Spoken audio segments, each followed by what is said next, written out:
Esports is a dying industry. Okay, that might be a bit extreme, but esports orgs themselves are showing signs that they are struggling. In the past couple of months, we've had some of the biggest organizations in the industry tell us their struggles and their plans to make shifts to be better set moving forward. You have TSM, who lost their $210 million deal with their sponsor FTX after the company went insolvent. TSM has one of the highest org valuations, and they were recently reported to be pausing their esports efforts in several titles, including them considering selling their League of Legends franchise spot. I'm pretty sure this is like the pinnacle of esports. Isn't that what every org wants? This report prompted a response from TSM CEO Reginald, where he goes on to say, TSM is committed to esports. We're planning to enter CSGO sometime later this year, which is a larger investment than all of the games we've left combined. TSM is always evaluating what esports ecosystems are best to invest in and will continue to enter and exit games. To me, this doesn't read as esports is dead, but it also doesn't deny that they want to sell their League of Legends franchise spot. And League of Legends is like the pinnacle of esports. So if the biggest esports org doesn't want to be a part of League of Legends,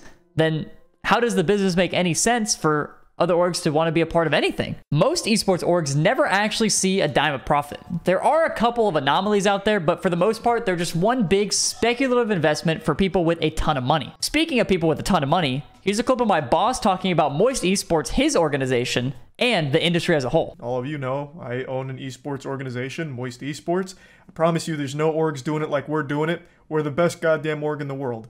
And we're also losing tons and tons of money. But the difference between us and FaZe is we know that. We're in it losing money with a smile on our goddamn face because the content is legendary. Orgs are only seeing any sort of progress if they've created separate revenue streams besides the old way of just signing a team and trying to sell it to sponsors and selling merch. Orgs nowadays need something else. You have TSM, who owns Blitz, which is a player development platform that helps make Riot games easier with overlays, analytics, tips, tricks. You get the idea. But Blitz actually gives them 50% of their revenue. 100 Thieves, which has their constant merch drops and their new energy drink Juvie. Torn, who had a pretty big presence in Rocket League Esports, seized operations earlier this year. But their parent company, Wisdom Gaming Studios, was running Torrent, and they have a huge venue and broadcast studio in Mall of America, which is conveniently where we hosted an event called Gold Rush. The point is, orgs need a better plan. This is why I believe so much in Moist Esports as an org, because they have Charlie and Ludwig at the forefront of it, two of the biggest creators in the space.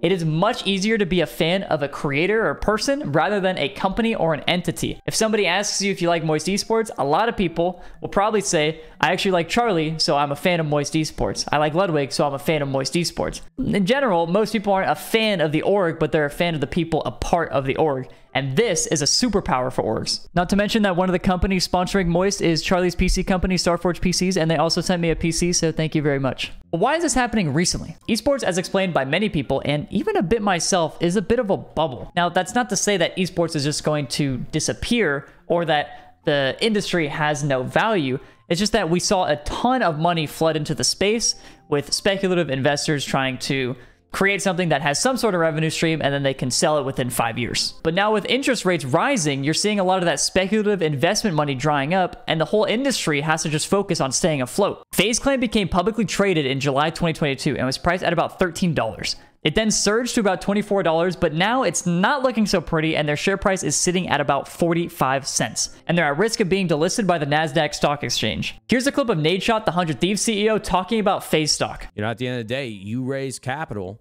and you open up more seats on the board. They're entitled to an opinion in how the company should be ran and operated.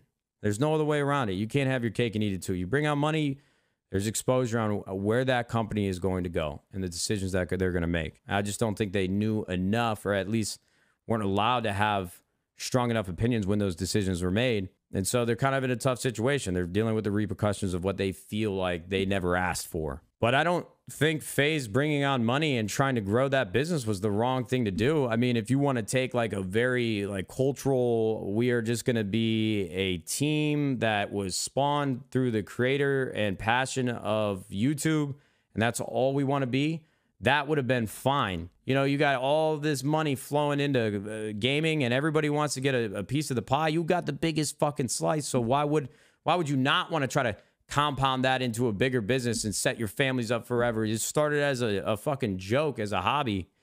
Why wouldn't you want to take a swing? In December 2022, FaZe laid off around 20% of their employees. 100 Thieves laid off around 30 of their employees.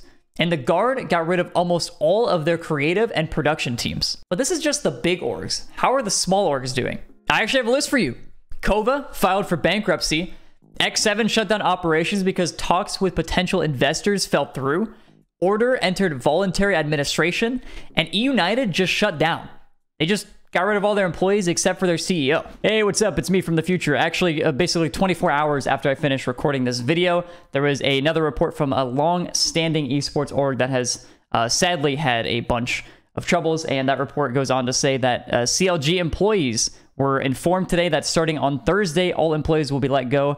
Madison Square Garden, who owns CLG, are rumored to have sold the organization, and the future of the brand remains unclear. And this report comes from Travis Gafford, who is a long-standing League of Legends CLG. I mean, I remember him from early League of Legends CLG. He would interview Doublelift all the time, and this is what he goes on to say as well. Thursday, seemingly all staff members, including even Greg Kim, who was running the organization, will be let go from the organization and the company, other than the League of Legends vertical. The League of Legends vertical seemingly is headed towards NRG. It's unclear to me the exact details, but I've just been... The rest of that clip, he goes on to kind of speculate what's going to happen with the CLG brand under NRG, or if NRG is actually going to take it. The point is that all the employees have been laid off, including the guy running the organization, Greg Kim. CLG is just completely gone now, apparently, and they're selling the League of Legends vertical, which means their LCS spot, they're trying to get rid of that. And I guess Madison Square Garden is essentially, I don't know if they have other ventures in esports, but they're getting rid of CLG, which is, I would assume, a large part of their esports venture. I don't think they would have another org a part of them. And so, you know, they've completely gotten rid of it. They're trying to sell their LCS spot to NRG. At least that's what the report says. And yeah, things are not looking so great. I mean, League of Legends in general, but I mean, esports as a whole. So everything Nate is saying might already be coming to fruition. It seems like smaller orgs are having a much harder time getting that financial backing to actually stay solvent. Investors in general no longer want to park their money in a speculative asset such as an esports org, and are going for much safer investments instead. When interest rates were low, you had these venture capitalist groups who would just take a dart essentially and throw it at an esports org dartboard, and whatever it hit, they would just throw their money at. But now, over the past year, since interest rates have been rising and there's talks of a recession for the US economy, a lot of the big money investors have bailed. This isn't just an esports problem though. A bunch of tech companies, including Google, Microsoft, and Amazon, which also involves Twitch, laid off over 100,000 employees within the last year. While this has nothing to do with esports directly, it does show the economic state of the world, or at least the United States at the moment. But if these big tech companies are doing all these layoffs, what does it entail for something as risky and unknown as esports? And what does it mean for Rocket League? Rocket League salaries to me seem inflated, as I'm sure many other esports are, but this isn't the players' fault. Definitely get the bag while you still can. What it stems from is what I mentioned earlier, with the VCs having tons of money and just absolutely tossing it at these startup orgs. Now we got some VC money in our org, so we're gonna go spend it because we gotta go make a name for ourselves. We gotta go make a splash. So we're gonna go sign a team, and we're gonna make sure we get that team. So we're gonna overvalue them a little bit. You know, maybe not in their head, they don't know they're overvaluing, but some of these orgs were signing teams for like $3,000 to $4,000 a month, and these players were never making RLCS. And this wasn't like a one-time thing either. It happened on multiple occasions.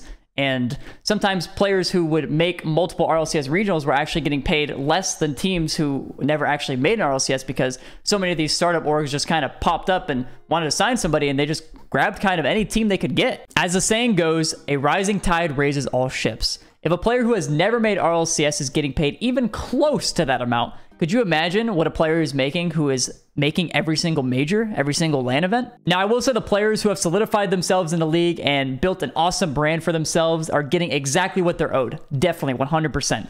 And I don't think that any top player is being overpaid, because I know how much work goes into pro play. But the more I see orgs bail out, and the more I see the industry having layoffs, the more I think to myself, how long could it last? I've already seen this firsthand with sponsorship opportunities being few and far between, at least compared to last year when these corporations had a mass excess of money that they were willing to spend. In times of economic uncertainty, usually the first budget to go is marketing and advertising. If marketing and advertising is going to go, it's going to make it a lot harder for esports orgs to get brand deals and sign those sponsorship opportunities where they do sign those 1 to 2 year, the multi-year deals. It's going to be much harder to secure them. With Rocket League, I don't think smaller orgs are going to be as excited to sign new and upcoming players, at least not for the salaries we saw in 2022. For more established players, their best option for negotiation is usually during free agency, but this time around, I don't think we're going to see as inflated of bidding wars, and I don't think there's going to be as many orgs bidding for the players. Could I be completely wrong? Of course. I play Rocket League, so I barely use my brain to begin with, but I do believe it's important to keep these things in mind, especially if you just got your first paycheck from an org and you're considering quitting school or something like that, because believe me, the money doesn't keep coming in forever. And for people who this doesn't even involve and people who just aren't even in the esports industry, at least it's interesting. Thanks for watching.